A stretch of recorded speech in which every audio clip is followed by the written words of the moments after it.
A personal blaster is the smallest kind of Star Wars weapon, but it's the one you see most. Inside the frame, a battery wakes a tiny puff of special gas.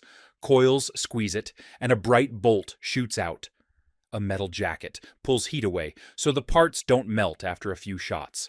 Most blasters also have a stun setting that throws a blue ring to knock someone out without burning them. You see that when stormtroopers stun Leia on the Tantive 4. The idea is simple. One pull of the trigger turns stored power into a fast, hot bolt. Blasters come in sizes to match the job. A holdout pistol is tiny and easy to hide, good across a room on a crowded starship.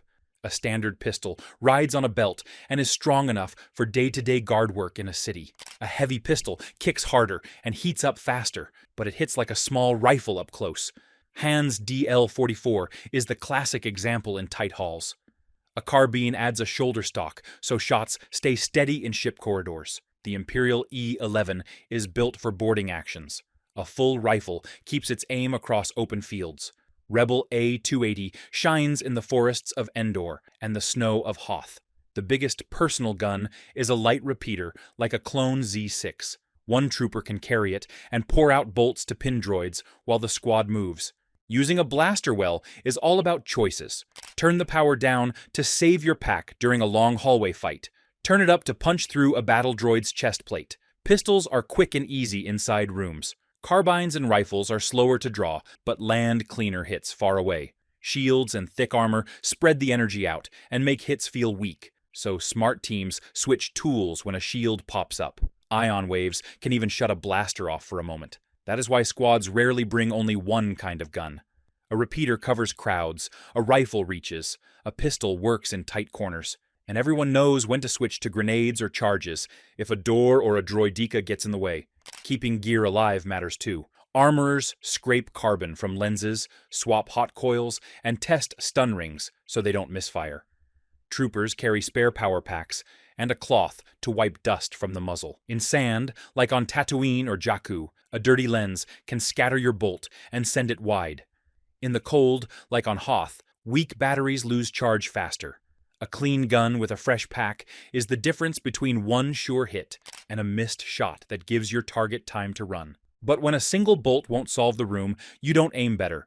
You change the room itself with Level 2, grenades and demolitions. Grenades are hand-sized problem solvers.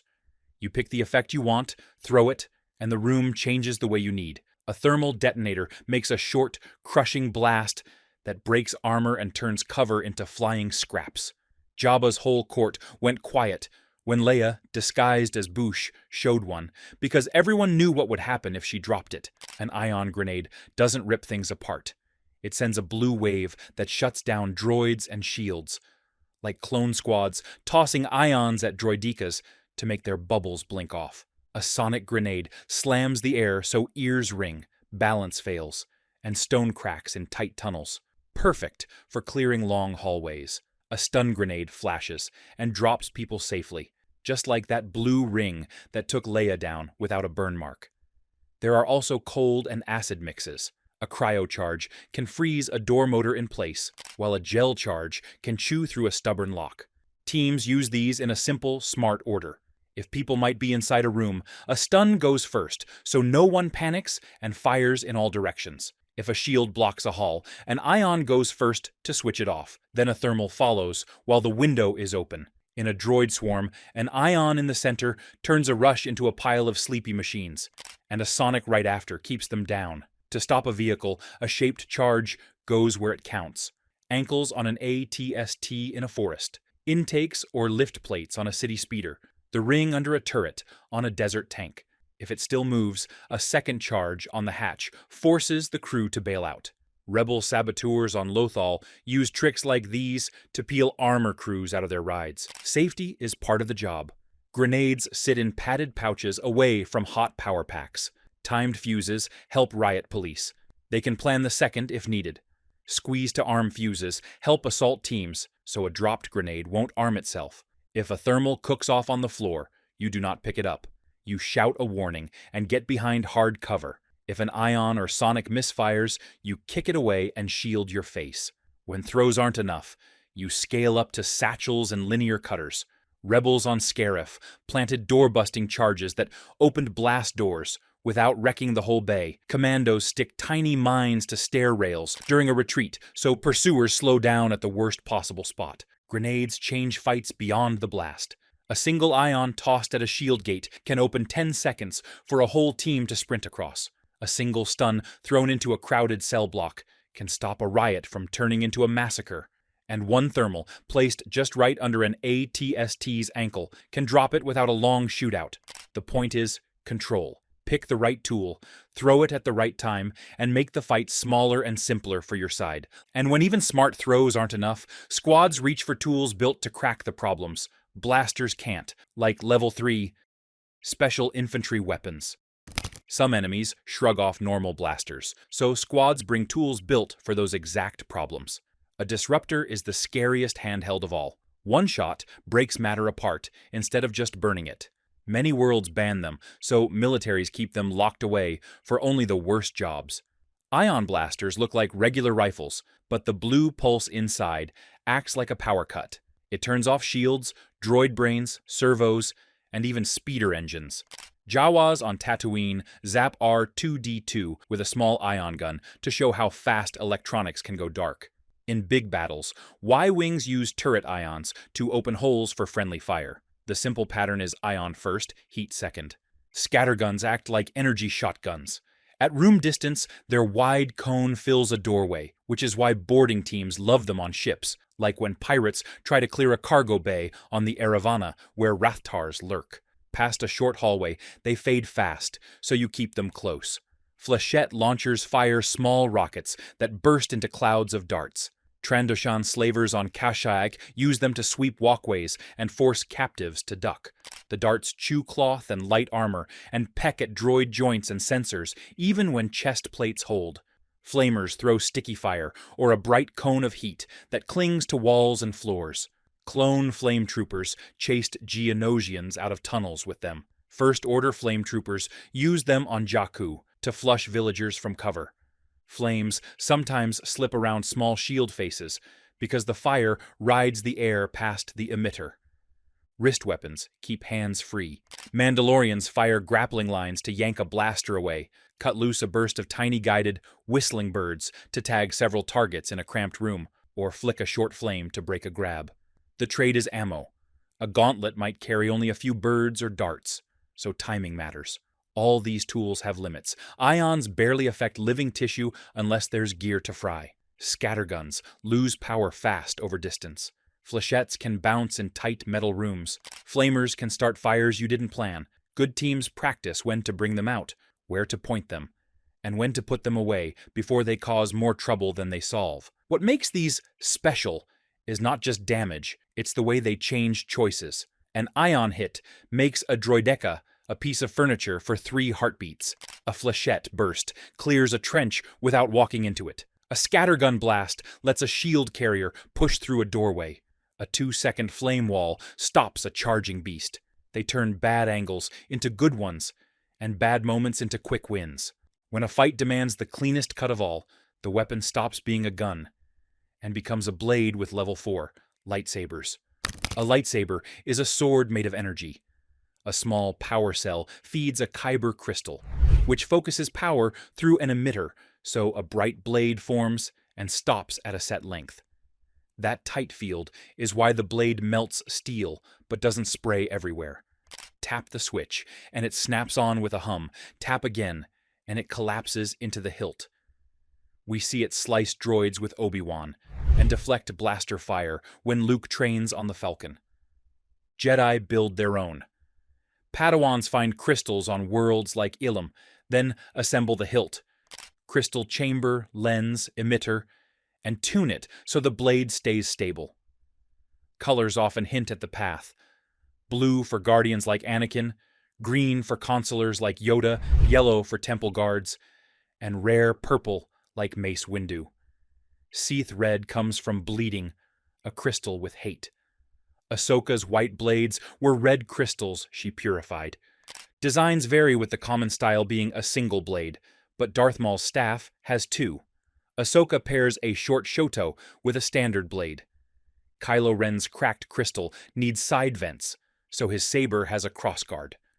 Temple guards carry yellow pikes for reach, and Inquisitors spin ring-handled sabers for quick, sweeping blocks.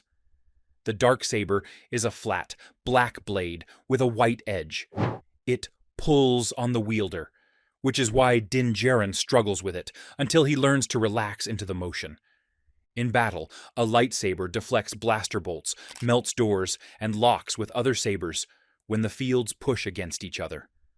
Qui-Gon bores through a Trade Federation blast door.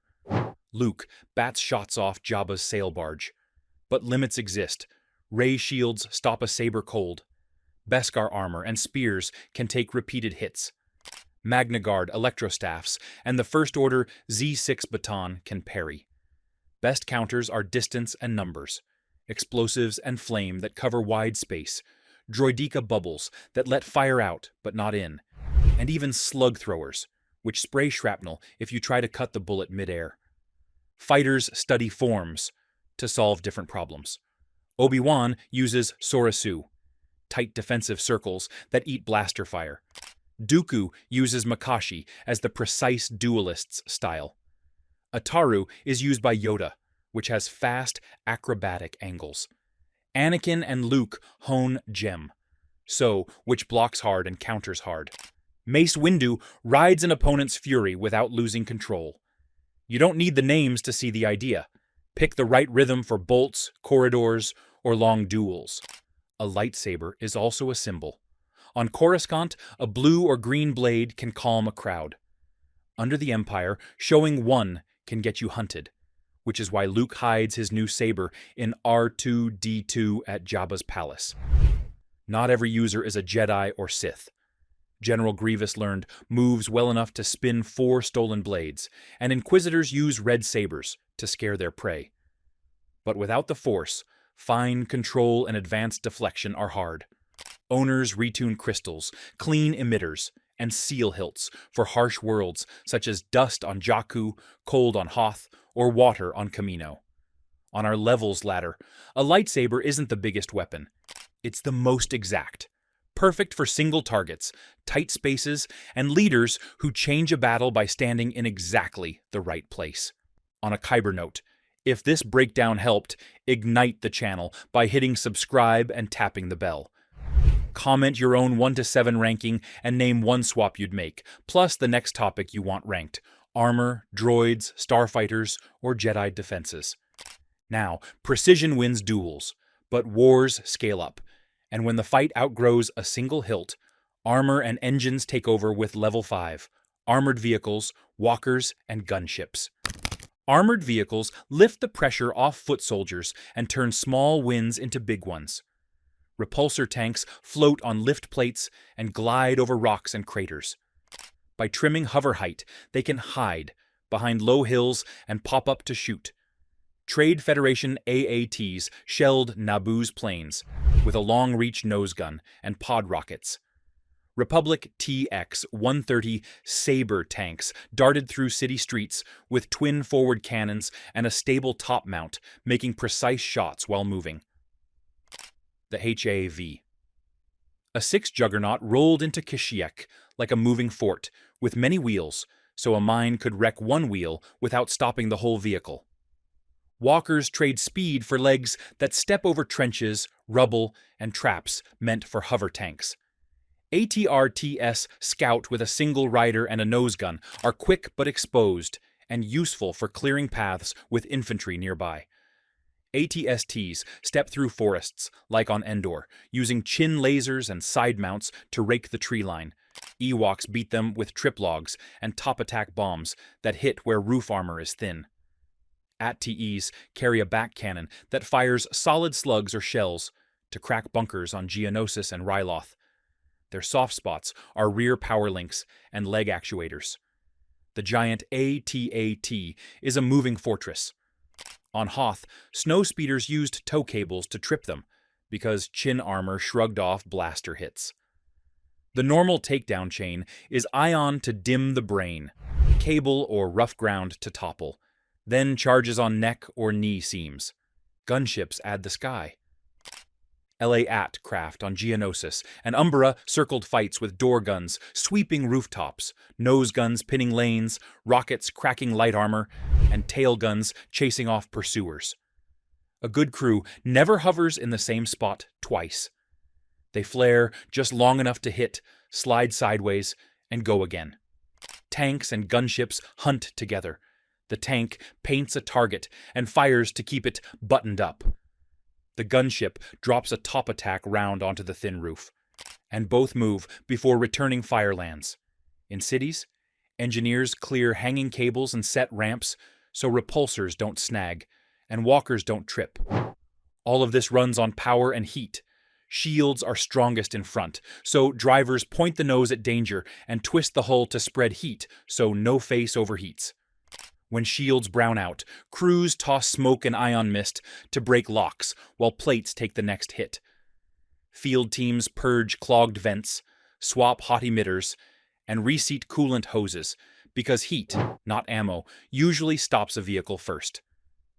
Attackers answer with ion floods that stall engines and turrets, sticky charges on lift plates that make a tank sit, trip lines and rubble that catch walker ankles, and bombs from above where armor is thinnest. Once battles leave the ground entirely, the scale changes again. Now the knife fighters are starfighters, and the hammers are whole broadsides, level 6, starfights and capital ship guns. Starfighters are the knives of space and the stars of a lot of battles. X-Wings carry laser cannons to chew through shields and proton torpedoes for tough targets.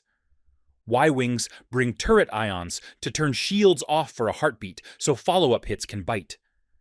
TIE fighters trade shields and hyperdrives for speed and numbers. B-Wings and TIE. Defenders mount oversized cannons and ion guns that can hurt small warships and hardened sights. In the Death Star trench, Luke lined up a torpedo shot on a tiny weak spot after a tense run. Classic, open a window, then strike thinking. Pilots push shields to the nose on the way in, then roll the shield around between passes so one face doesn't cook. Flares and sensor noise make missiles break lock. S-foils on X-Wings open for tight groupings and fold for speed. Big ships are the hammers that back the knives. A CR-90 Corvette packs fast point defense turrets to SWAT fighters and missiles, and a few mediums to nip at larger ships. A Nebulon B frigate adds more mediums and a hangar for fighters or medical bays.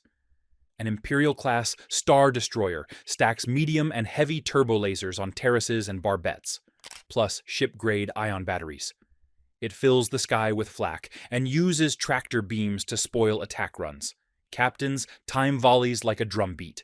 Ions first to open a shield side, heavies a half-second later to bite into hull, mediums to keep pressure, and point defense to keep strike craft away from sensor globes and shield masts.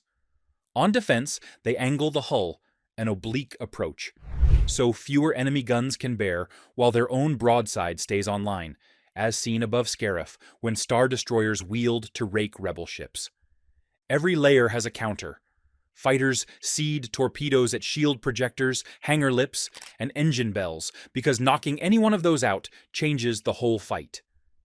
Capital ships answer with tight point defense grids and flak clouds that force pilots to jink and waste their run. If too many ions hit you, your point defense dies first, and enemy bombers get lanes to your weak spots. If someone snipes your sensor globe, your aim gets sloppy, and you close range. If heavy guns overheat, you step down to mediums to keep a steady beat. The side that keeps its timing clean, open window, strike hard, protect your eyes and shields, usually wins. And when even fleets can't settle it, the battlefield zooms out to the planet itself, with the boss level 7 Planetary Superweapons. At the top are tools so big they change maps, not just battles. On Hoth, a planetary ion cannon fired from ground to space and blacked out an Imperial Star Destroyer long enough for rebel transports to jump. Some worlds build hypervelocity guns, giant railguns that throw metal slugs into orbit. A slug ignores energy shields and hits with pure speed, like coastal artillery aimed at space. Fixed turbo-laser forts tie into a grid that covers spaceports, shield domes, and approach lanes all day without overheating. Coruscant's sky shows how layered fire can make a world hard to invade. When fleets can't land, they step up to siege fire, and, at the worst level, to base Delta Zero. Hours of heavy shots that melt industry and burn cities after shields fail. It is slow, ugly, and meant to erase a world's ability to fight. Beyond that line are true superweapons. A Death Star lines up many green beams into one Kyber-boosted bolt. At low power, it can erase a city. At full power, it pushes energy through a planet, until it breaks apart, as Alderaan proved in one terrible instant. Hyperspace launchers in Legends fire smart torpedoes that jump across the galaxy and pop out over a target with seconds of warning, skipping the need for a carrier fleet and a long blockade. Starkiller Base was a frozen world turned into a gun. It drank a star through tunnels, stored that power in a huge thermal machine, and fired several beams through hyperspace at once to wipe out the Hosnian system, while hiding behind a planet-wide shield. Centerpoint Station in the Corellian system could grab whole planets by their gravity and shove or squeeze them from light years away. Normal shields can't stop gravity being twisted, so only good maps and safe controls kept it from tearing systems apart by mistake. Superweapons do have weak spots, but they're hard to reach. Ground grids can be found by their heat, and knocked out by commando raids or precise strikes. A Death Star-class gun hides its dish behind armor, so attackers go after cooling lines, power conduits, shield gates, and the fire control brain to trigger a runaway failure from inside. Hyperspace launchers must solve perfect aiming math, blind their sensors, or break their field rings and shots jump to the wrong place. Starkiller had to run one hot machine, the thermal oscillator, where saboteurs could overload it. Centerpoint needs exact positions for every body in the system and a safe operator link. Jam the maps or cut the link and the station dumps power into deep space, rather than rip planets by accident. These are not just bigger guns. They are levers that move whole wars.